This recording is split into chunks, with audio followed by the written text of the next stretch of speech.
Hello friends, welcome to 3R classes. हम लोग पढ़ रहे थे भारतीय इतिहास घटना चक्र पूर्वावलोकन। आज का हमारा पहला सवाल है, भारत के इतिहास के संदर्भ में निम्नलिखित युगों पर विचार कीजिए। एरीपत्ती शब्द है और इसका विवरण किससे संबंधित है ये हमको बताना है।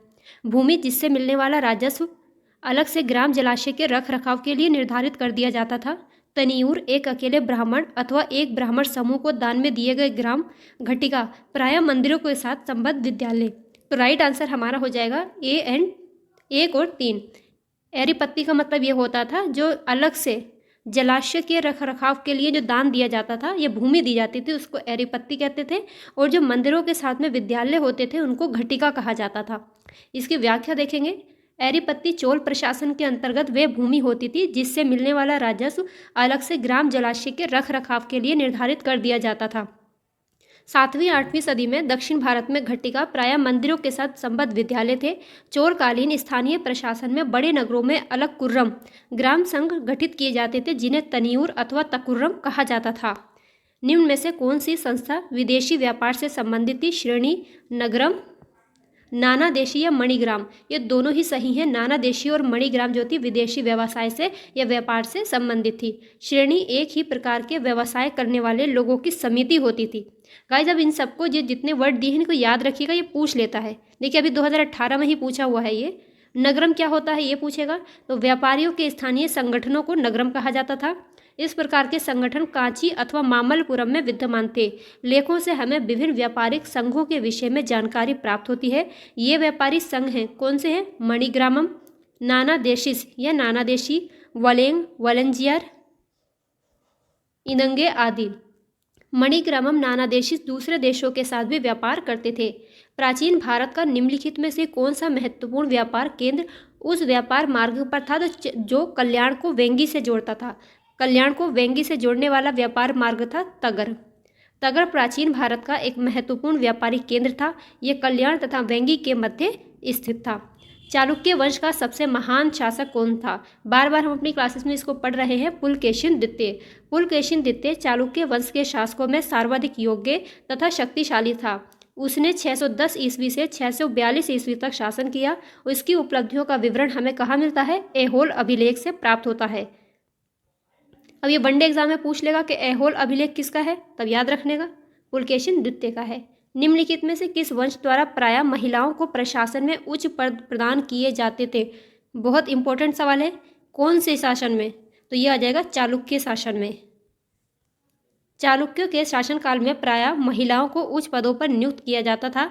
विजयादित्य प्रथम के भाई चंद्रादित्य की रानी विजय भट्टारिका ने अपने नाम से 2 ताम्र पत्र लिखवाए थे।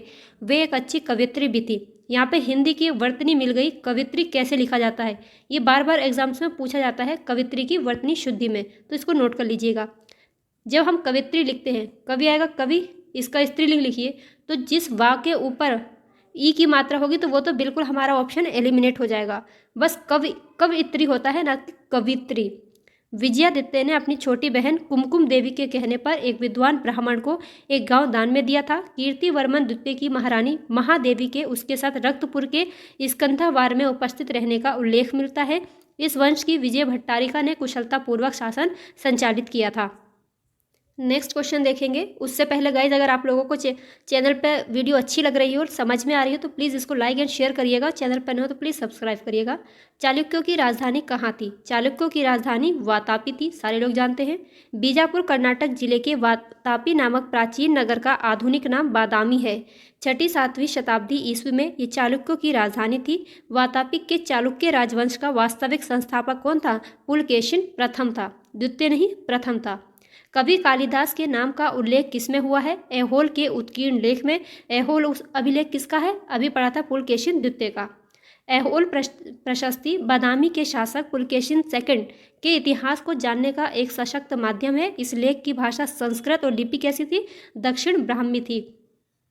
इस लेख की रचना रवि कीर्ति ने की थी। प्रशस्ति के अंत में लेख में यह दावा किया गया है कि उसने इसे लिखकर कालिदास अथवा भारवी के समान यश प्राप्त किया है, अतः इस अभिलेख में कालिदास के नाम का उल्लेख हुआ है। अगला क्वेश्चन है, संस्कृत के कवि और नाटककार कालिदास का उल्लेख हुआ है पुलकेशिन सेकंड के ऐहोल अभिलेख में। किस शासक ने सिंघल द्वीप के विरुद्ध 642 ईस्वी में 2 समुद्री अभियान भेजा था? यह है नरसिंह वर्मन फर्स्ट। नरसिंह वर्मन फर्स्ट, जिसका टाइम पीरियड था 630 से 668 ईस्वी, पल्लव वंशीय शासक था। 642 ईस्वी में चालुक्यों के विरुद्ध युद्ध में नरसिंह वर्मन को लंका के एक राजकुमार मानव वर्मा से सहायता मिली थी, अतः उसने मानव वर्मा को पुनः सिंघल गद्दी दिलाने के लिए शक्तिशाली नौसेना को 2 बार उसकी सहायता हेतु सिंघल द्वीप भेजा था। कहाँ पर? श्रीलंका में। अगला सवाल है, प्राचीन संस्कृत ग्रंथों में प्राप्त यवन प्रेरय शब्द द्योतक था। यवन प्रेरय किसे कहा जाता है? काली मिर्च को। भारतीय काली मिर्च यूनानियों अथवा रोमवासियों को बहुत प्रिय थी, इसलिए प्राचीन संस्कृत ग्रंथों में इसे यवन प्रेरय कहा गया है। इसकी यूनान और रोम में बहुत अधिक मांग थी उस टाइम पर।